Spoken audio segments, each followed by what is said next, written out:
Bueno, comenzamos a grabar la clase y empezamos a compartir la pantalla. Vamos a ver el PDF que está planificado para hoy.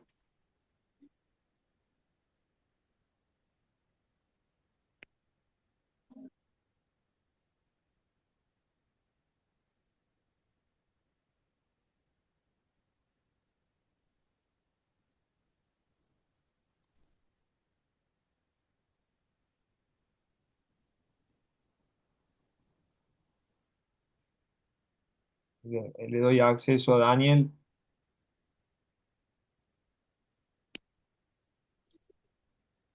Ahí está.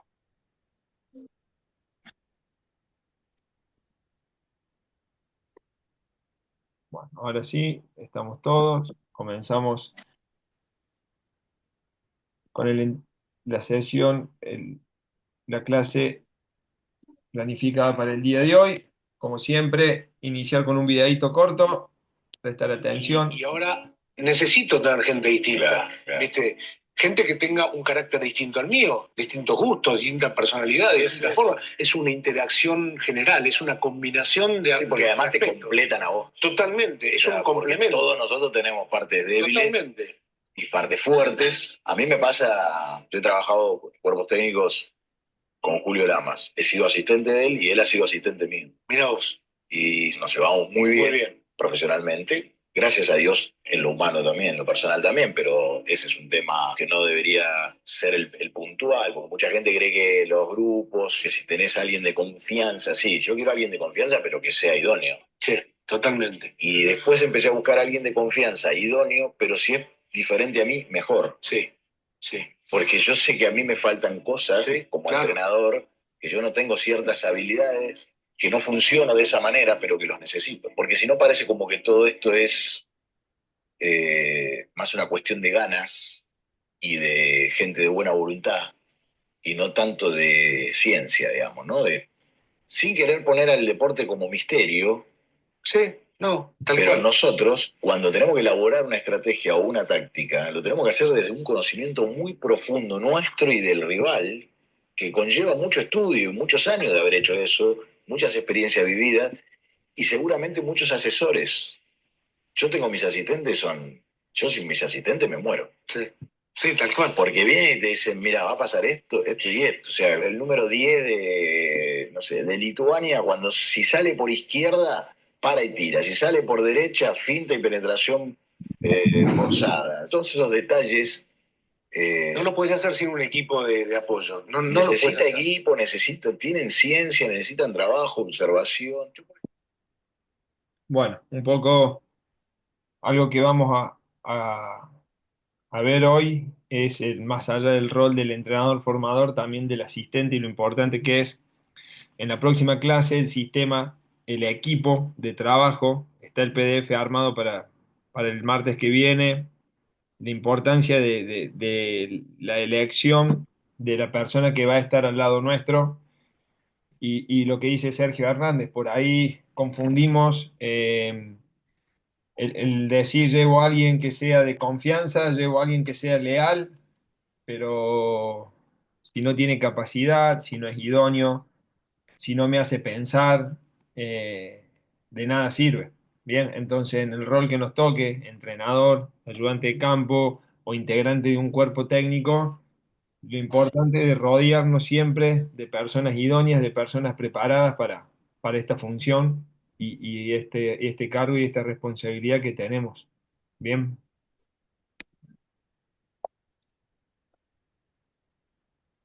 Esto es importante que tengamos en claro nosotros como entrenadores, los tipos de aprendizaje que tenemos cada vez, en cada sesión, cada vez que hablamos con los jugadores, cada vez que damos un ejercicio, una tarea, un entrenamiento, una charla, lo que sea, siempre hay dos tipos de aprendizaje, el implícito y el explícito, ¿bien?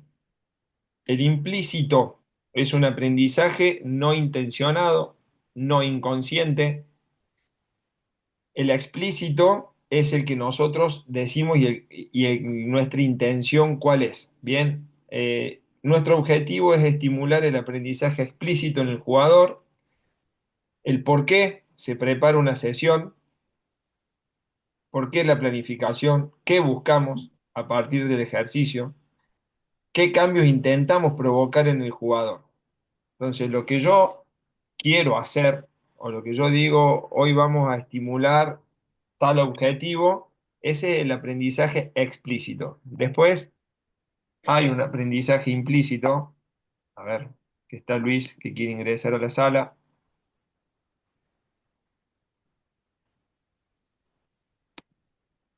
Ahí estamos, Luis. Volvemos a los tipos de aprendizaje. Y esto para nosotros es muy importante. Bien, entender que los jugadores, los chicos, las chicas con las que trabajamos día a día, eh, aprenden de ambas formas. Desde lo que decimos y desde nuestros actos, desde nuestros gestos, desde nuestras miradas, desde la forma de hablar, desde el mensaje, desde cómo a veces nosotros de manera inconsciente hacemos diferencia sin ningún tipo de mala intención, pero como muchas veces, y un ejemplo sencillo, a veces toleramos errores de algún jugador, de alguna jugadora, y con otros compañeros o compañeras, somos más enérgicos, somos más duros. Bueno, ahí también de manera implícita estamos dando un mensaje. Bien, entonces acá está explicado con algunas preguntas para que nos hagan pensar un poco. ¿Cómo intervengo en el entrenamiento? ¿Atiendo a todos los jugadores por igual? ¿Transmito valores con hechos, con palabras? ¿Empatizo con el jugador? ¿Soy tolerante con el error? ¿Cómo me comunico? Bueno, todas estas formas están relacionadas al aprendizaje implícito. Por ahí el explícito, como decíamos recién, está más relacionado a lo que yo digo y a lo que busco en la sesión de entrenamiento. ¿Qué es lo que tenemos que intentar nosotros como entrenadores, que se titula Facilitadores de Aprendizaje? Este círculo es fundamental en cada sesión. Bien, sin emoción no hay aprendizaje, sin motivación no hay emoción. Tenemos que despertar la curiosidad de los jugadores. ¿Cómo la despierto? Motivación más emoción. Tenemos que tener un jugador, jugadora, un plantel atento. Lo hablábamos en la clase pasada, que tenga interés y que no sepa qué es lo que va a pasar. Bien, que no sepa el jugador que los días lunes ya hacemos tal actividad, el día martes hacemos tal actividad. Bueno, despertarle esa intriga al jugador para que pueda el aprendizaje tener su efecto, ¿bien? Eh, Esto es un repaso de lo que vimos la clase pasada, es un experimento, un estudio de John Whitmore que demuestra la importancia de experimentar. La clase pasada vimos la pirámide de cómo aprendo. Bueno, esto es un ejemplo de la importancia de experimentar. Ahí lo pueden ver, experimento, vio y escuchó el jugador y el porcentaje de aprendizaje es mucho más alto que si solamente escuchó y vio o si solamente escuchó. Es importante hacerlo partícipe al jugador, a la jugadora de las tareas en las sesiones. Bien. Solo cuando el alumno genera su propia información es cuando el aprendizaje se archiva en su memoria a largo plazo, mientras que una instrucción del profesor, del entrenador, se queda en la memoria a corto plazo. Es importante en el proceso de enseñar y aprender, es más importante un diálogo que un monólogo. Un buen profesor no enseña nada a nadie, solo ayuda a sus alumnos a descubrir lo que él pretende que comprendan y aprendan. Muchas veces escuchamos decir, porque yo le enseñé, y en realidad nosotros lo que hacemos es descubrir virtudes que tienen nuestros jugadores, poder ayudarlos a que ellos las descubran y que lo puedan sacar a luz en un entrenamiento, en un partido, que lo puedan llevar a cabo. Para eso es importante esto, utilizar el descubrimiento guiado como guía de entrenamiento, que el jugador sepa lo que está haciendo, que el jugador puede interpretar y resolver consciente, de manera consciente de lo que está haciendo y no solamente porque me lo dijo el profesor. Bien, acá vemos la importancia o el título de los componentes, bien, para desarrollar la inteligencia y el entrenamiento centrado en el jugador. Como formadores, instruir menos, estimular más, lo que decíamos recién, utilizando el discernimiento guiado por medios de preguntas. ¿Qué tipo de preguntas? ¿Entendiste lo que debes hacer? ¿Por qué haces esto? ¿Por qué crees que esto es lo correcto o esto no es lo correcto? Siempre que el jugador entienda y sepa el porqué de cada una de las acciones que nosotros como entrenadores les pedimos. Y atento siempre al error, si es de interpretación del jugador o si es de ejecución. Cuando el error es de ejecución, es de fácil corrección. Cuando el error es de interpretación, ahí es donde amerita la intervención nuestra y que nosotros les expliquemos el porqué de tal situación o tal otra situación. Entonces, podemos hablar de un aprendizaje significativo, bien, cuando se combina el aprendizaje motor con el aprendizaje cognitivo. Cuando el jugador interpretó y entendió lo que tiene que hacer, ahí podemos decir que el jugador aprendió de manera correcta y lo guardó, como decíamos, o como nos gusta decir por ahí nosotros, en su cajita de herramientas. ¿Qué tenemos que tener en cuenta nosotros en la resolución de problemas? Las cuatro fases, las cuatro etapas, los cuatro momentos, con el nombre que ustedes quieran, con el nombre que a ustedes les resulte más fácil. Es percepción, bien, ¿qué está ocurriendo? Es la observación, el jugador extrae información de lo que está pasando. Comprensión e interpretación, bien, ¿qué es relevante analizar? Para eso nosotros ahí somos muy importantes en esa intervención. La toma de decisión, y ahí tenemos que analizar si es correcta, es incorrecta, y lo que hablábamos un poquito recién, y cómo fue la ejecución. Bien, entonces un poco los cuatro momentos, las cuatro fases de la resolución de problemas: percibir, comprender e interpretar, la toma de decisión y luego la ejecución. Eso tenemos que tener en claro nosotros cuáles son los cuatro momentos: que el jugador perciba, que el jugador comprenda lo que está haciendo y por qué, que tome decisión y después ver cómo ha sido la ejecución en dicho momento. Esto para cerrar un poquito la inteligencia en el juego. Bien, el fútbol tiene que empezar en la cabeza para terminar en los pies. Un poco antes de recibir y controlar el balón, el jugador debe recoger la información relevante acerca de la actual situación de juego. Bien, la habilidad de percibir. Comparar las posibles soluciones conjuntamente con una valoración de, de todos los riesgos y beneficios, comprensión e interpretación, lo que decíamos recién, el cuadrito anterior, para posteriormente decidir antes de ejecutar lo que el cerebro descubrió. Un jugador con más conocimientos es capaz de ver más cosas que un jugador menos experto. Su sabiduría y comprensión es esencial a la hora de percibir los movimientos en el campo. Bueno, este fragmento resume un poquito lo que estuvimos viendo en las anteriores imágenes. Bien, a ver, salgo 2 segundos para habilitar un compañero que quiere entrar. Ahí está, volvemos. Un resumen breve cuando hablamos del futbolista inteligente como individuo: jugador inteligente, decisiones buenas y rápidas, no desvía la atención hasta resolver, No se precipita, domina la situación, equilibrio entre riesgo y seguridad, flexibilidad cerebral con todos, rivales, árbitros, compañeros, los técnicos.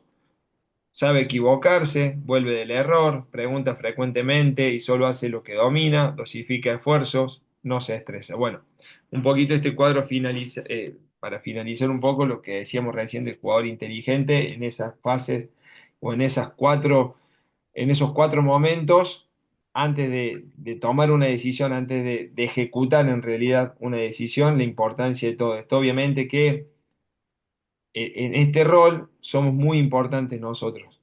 Bien, sea en el nivel que sea, somos, de nuevo, salimos para, ahí está, vamos, ahí está Mati,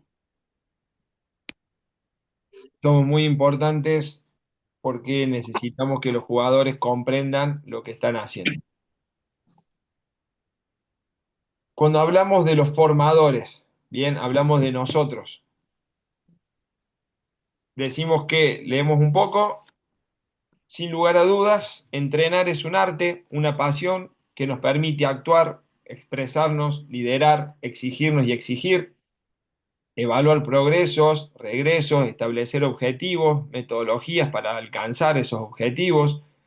Creamos, nos emocionamos, nos frustramos, estudiamos y un montón de cosas más que podemos decir, que es un breve resumen de lo que charlamos la clase pasada. Tenemos que ser conscientes de que ser formador es una gran responsabilidad.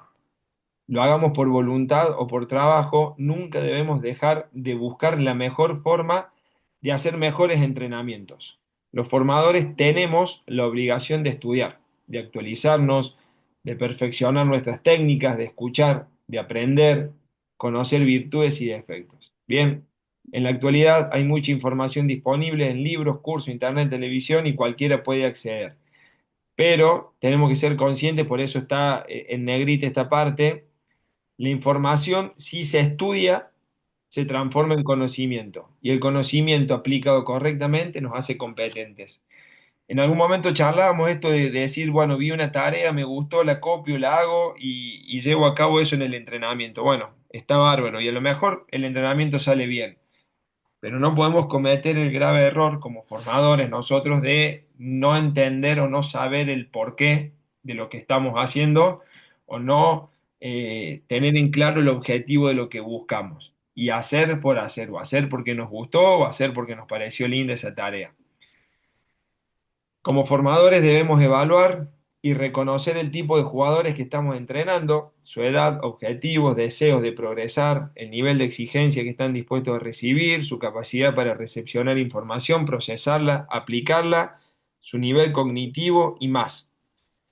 Eso está relacionado a qué, chicos, a que lógicamente el nivel de exigencia no va a ser lo mismo, va a variar de acuerdo al lugar donde esté trabajando. Pero eso no invalida ni tampoco modifica nuestro compromiso con la tarea. No es porque yo trabaje en tal lado, me planifico, dejo el entrenamiento armado temprano, llevo todo el día, planillas, todo, y estoy en otro lugar de trabajo que es menos exigente o que a lo mejor los chicos no tienen esa ambición o ese deseo o ese sueño de llegar a ser jugadores profesionales y bajo mi nivel de exigencia. Bueno, eso sería un error muy grave nuestro. Bien, es importante entregar nuestra mejor versión, sea en el lugar que estemos trabajando. En las etapas de aprendizaje, un ejercicio muy bueno puede ser muy malo, bien, debido a la capacidad de recepción, de entendimiento y aprendizaje que pueden tener los deportistas a los que estoy tratando de darles dicho trabajo. Los ejercicios pueden ser muy buenos, pero si los jugadores a los que se lo estoy tratando de aplicar no están listos para recibirlos, voy a fracasar. No solo el ejercicio debe ser evaluado según el grupo, también el mensaje y las palabras que utilizaré para que puedan comprenderlo. Clave y muy importante entender y adaptarnos en cuanto a ejercicios a la etapa de aprendizaje en la que estamos. Los formadores deben tener un buen sistema de comunicación, incentivar la superación personal, solidaridad, competitividad, reparto de tareas, trabajo en equipo, lo que veíamos con el video al inicio, tolerancia, cultura del esfuerzo, brindar la posibilidad de aprender mientras se juega, entender su acción como un vehículo de formación. Todo el tiempo estamos formando personas con posibilidades de ser jugadores de fútbol. Eso no lo podemos olvidar en ningún momento de la sesión. Los resultados, y aclaro acá que no hablamos del campeonato, hablamos del proceso, se obtienen por el compromiso de los integrantes de un equipo. Y este compromiso se logra creando un buen clima para que se genere justamente ese compromiso. Los buenos formadores logran compromiso y generan una excelente conexión emocional entre los integrantes de su equipo. Los formadores debemos, ahí me equivoqué, porque debemos ser capaces de motivar y lograr que los jugadores estén convencidos de lo que proponemos para los entrenamientos y el plan que elegimos para los partidos, que eso los hará ser mejores. Debemos saber de cuestiones técnicas y fundamentalmente gestión de personas. Bien, no olvidarnos nunca que estamos relacionándonos con seres humanos que sienten, tienen emociones, sufren de la misma manera que nosotros. Intentar darle a los jugadores y demás miembros del staff el valor determinante que tiene la construcción de un proyecto para poder conformar un equipo de alto rendimiento, sea en el lugar que sea, siempre apuntar a lo más alto. Los entrenamientos deben brindar felicidad, deben ser alegres y no por esto eludir el control y la seriedad necesaria para enseñar y aprender. Eh, Siempre me gusta aclarar que hay momentos para todos y ese tiene que ser nuestro mensaje también. Hay momentos para divertirnos un rato, hay momentos para charlar, hay momentos para la exigencia, hay momentos para conocer a los jugadores o a las jugadoras con las que estemos interactuando. Tiene que haber momentos para todo en una sesión de entrenamiento.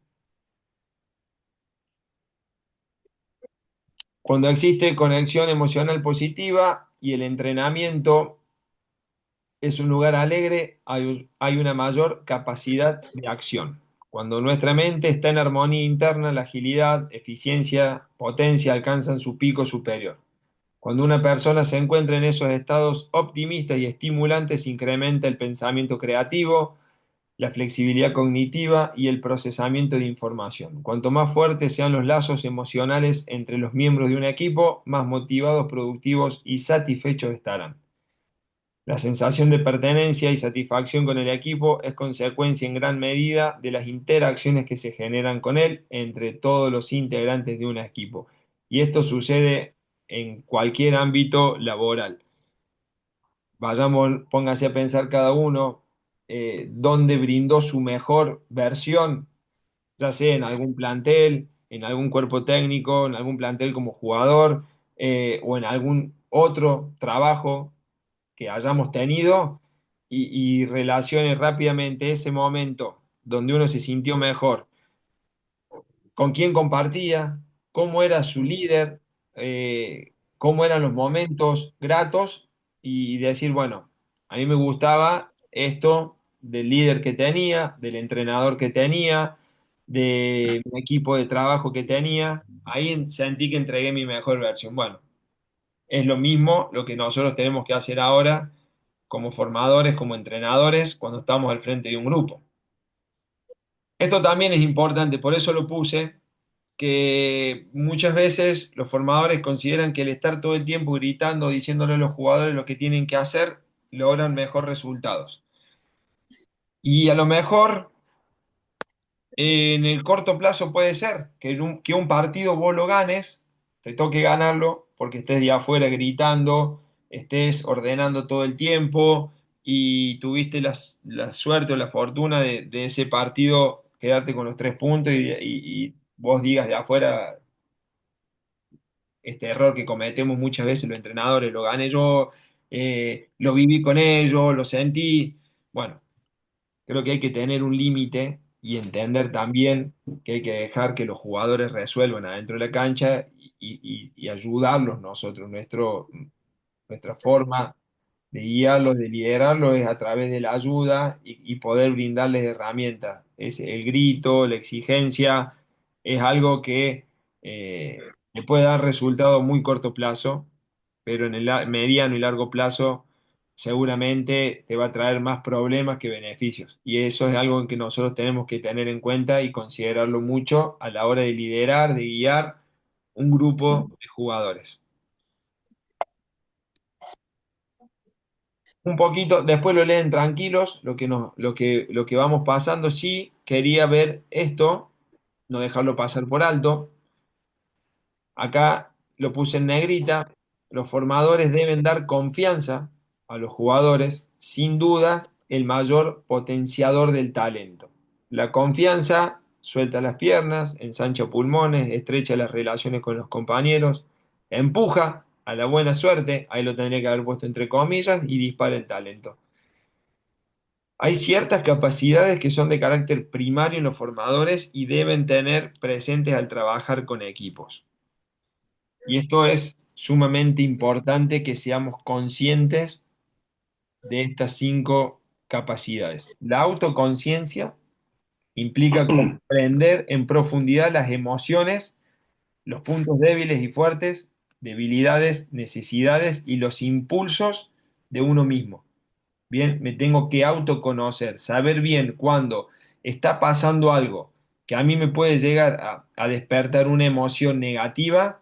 Bueno, yo a la emoción no la puedo evitar. La emoción se genera. Lo que yo tengo que aprender es a cómo controlar o cómo gestiono esa emoción. Eso es la autoconciencia. La autorregulación es la capacidad de desarrollar un diálogo interno que permite liberarse de los propios sentimientos. Controlar los sentimientos y los impulsos crean un entorno de confianza e imparcialidad. Ni demasiada euforia en un triunfo, ni demasiada autocastigo en una derrota.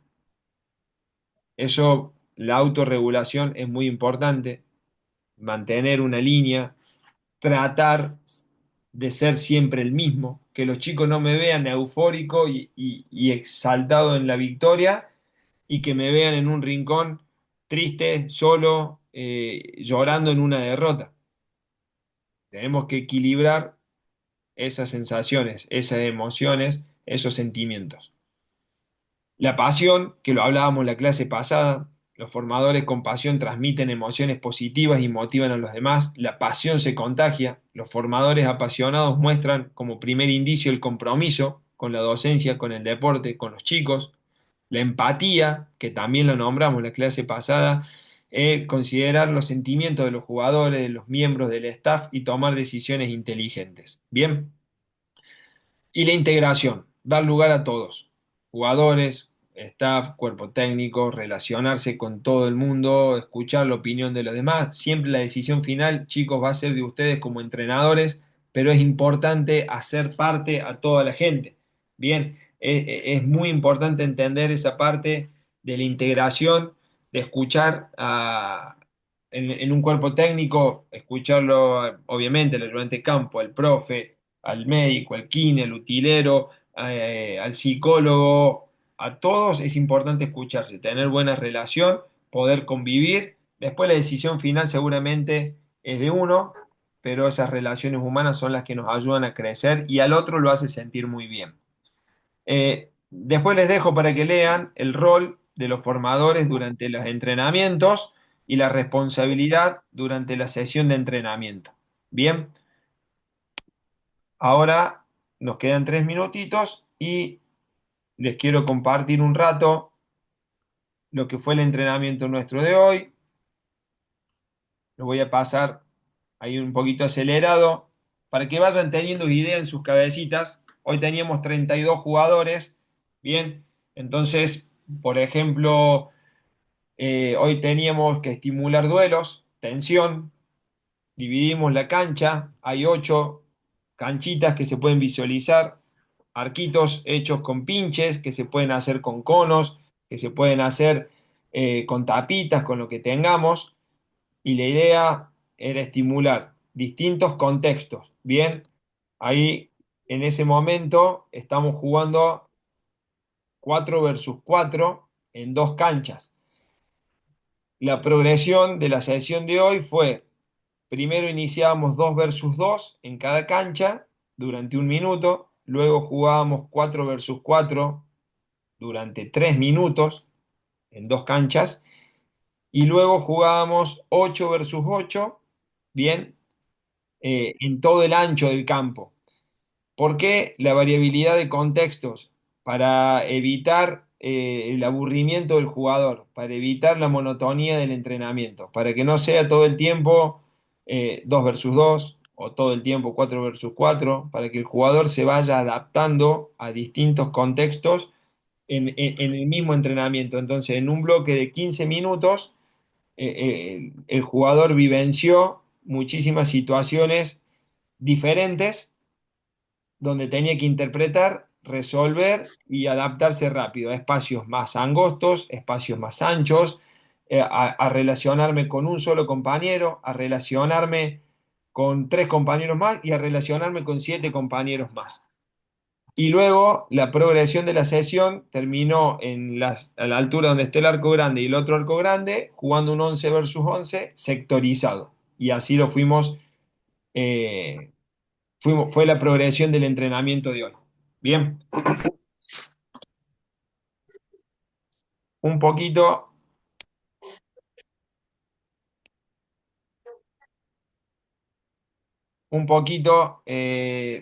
por ahí despertarle esa intriga de una sesión de entrenamiento, sí, breve, un videíto, el PDF, yo después se los comparto. Y bueno, a algún compañero todavía le falta hacer la tarea, cuando pueda me la envía, el que ya la hizo, yo para la semana que viene vamos a explicar bien cómo es el trabajo práctico con nota que hablamos la semana pasada. ¿Alguna duda? ¿Algo que haya quedado pendiente? Estoy a disposición. Muchos de ustedes me han escrito al celu y no hemos puesto